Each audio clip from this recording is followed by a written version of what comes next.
Bismillahirrahmanirrahim. Assalamualaikum warahmatullahi wabarakatuh.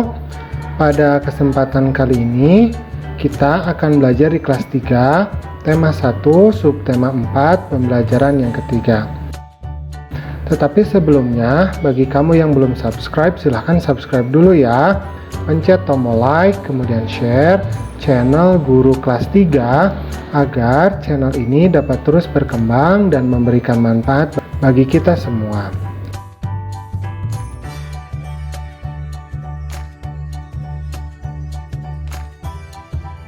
Nah, sekarang kita akan melihat bunga nasional Indonesia. Yang pertama, bunga putih ini kita namakan bunga melati putih. Nah, bunga melati putih ini termasuk bunga nasional Indonesia. Karena itu disebut puspa bangsa. Di puspa itu sinonim atau persamaan kata dari bunga ya. Jadi bunga dengan puspa itu sama saja. Nah, bunga melati putih ya kita namakan puspa bangsa.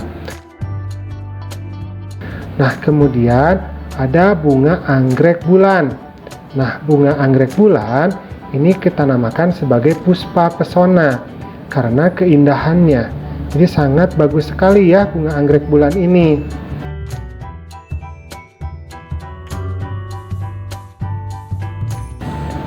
Kemudian ada yang namanya bunga Raplesia arnoldi atau kita namakan sebagai puspa langka.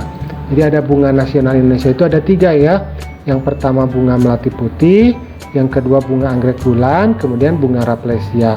Yang bunga melati putih disebut puspa bangsa, anggrek bulan disebut puspa pesona, kemudian bunga Raplesia disebut puspa langka.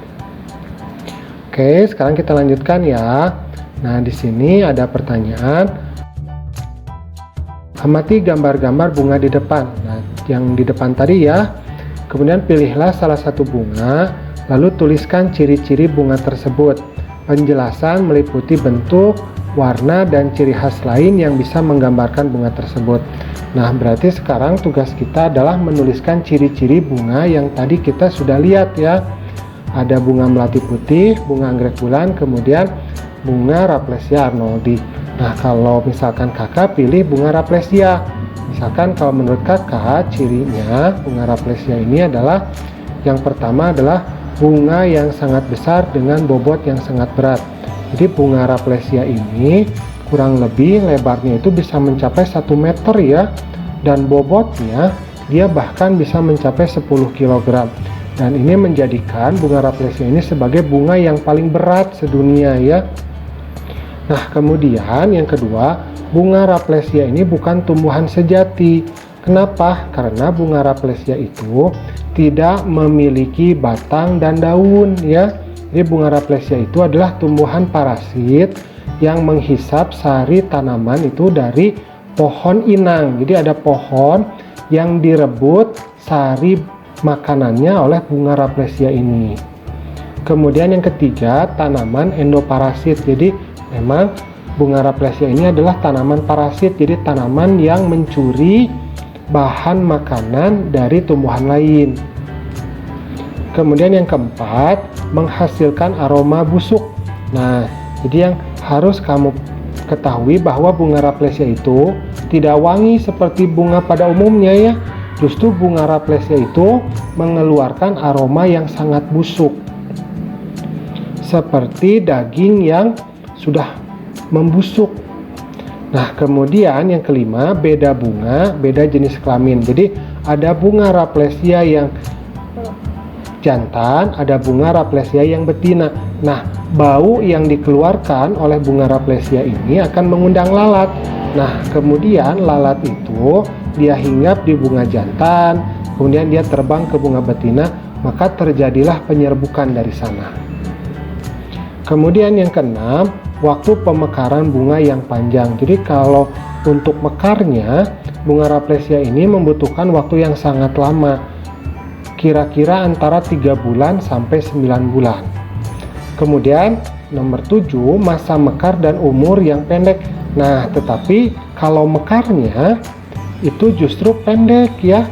Kalau waktu pemekarannya sebelum mekar, dia memerlukan waktu 3 sampai 9 bulan. tetapi setelah mekar itu hanya kisaran waktu 5-7 hari saja. Nanti setelah itu bunga Rafflesia ini kemudian akan layu dan mati. Kemudian yang ke-8, bunga Rafflesia ini adalah tumbuhan endemik Indonesia. Jadi bunga Rafflesia ini hanya ditemukan di Pulau Sumatera dan Pulau Kalimantan atau Pulau Borneo ya. Kemudian yang ke-9, bunga Rafflesia ini warnanya adalah merah seperti darah ya, warna merahnya warna merah darah. Nah, oke, sekarang kita lanjut ya.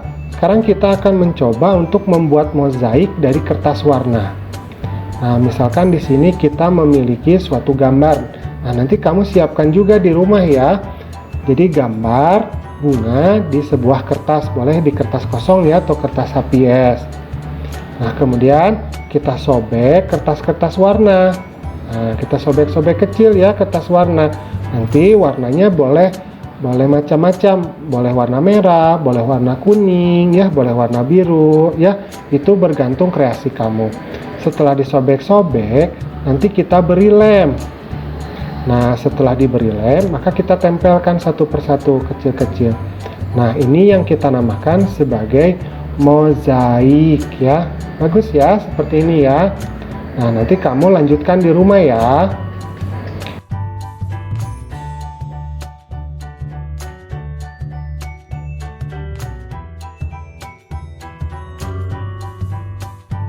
Oke, sekarang kita akan lanjut kembali.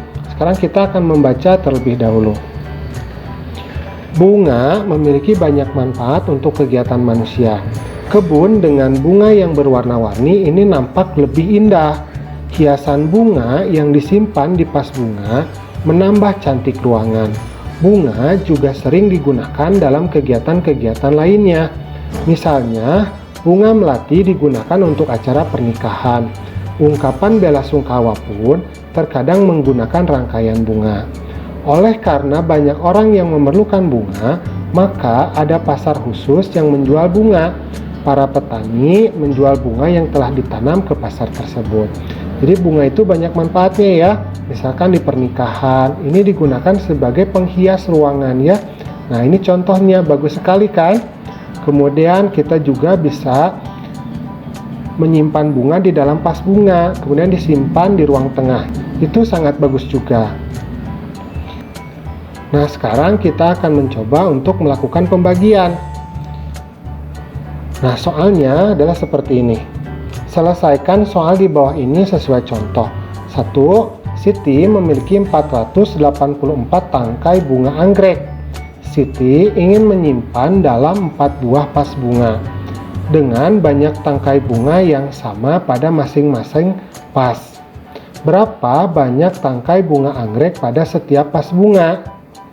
Nah, berarti kita melakukan pembagian ya. Jadi ada 484 tangkai, tetapi ada 4 buah vas. Maka 484 kita bagi 4. Nah, kita tuliskan ya. 484 dibagi 4 sama dengan titik-titik. Nah, maka kita akan lakukan pembagian. 484 kita bagi 4.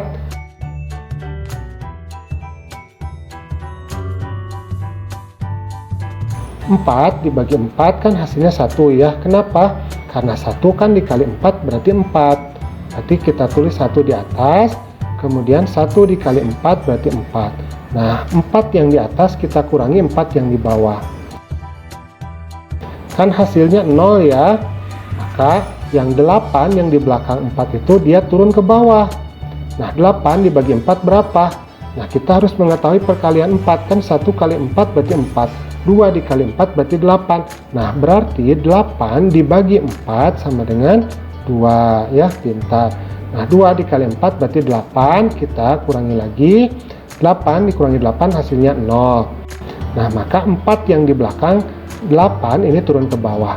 Nah, 4 dibagi 4 kan kita sudah tahu ya, tadi hasilnya 1. Maka kita tulis 1. 1 dikali 4 berarti 4. Nah, 4 dikurangi 4 berarti 0. Maka hasil dari 484 dibagi 4 sama dengan 121. Maka kita tinggal tuliskan saja 484 dibagi 4 sama dengan 121. Maka, berapa banyak tangkai bunga anggrek pada setiap vas? Yaitu 121 tangkai bunga anggrek. Mudah ya melakukan pembagian ya. Nah, alhamdulillah pembelajaran kita pada kesempatan kali ini sudah selesai. Terima kasih sudah mau menyimak ya. Assalamualaikum.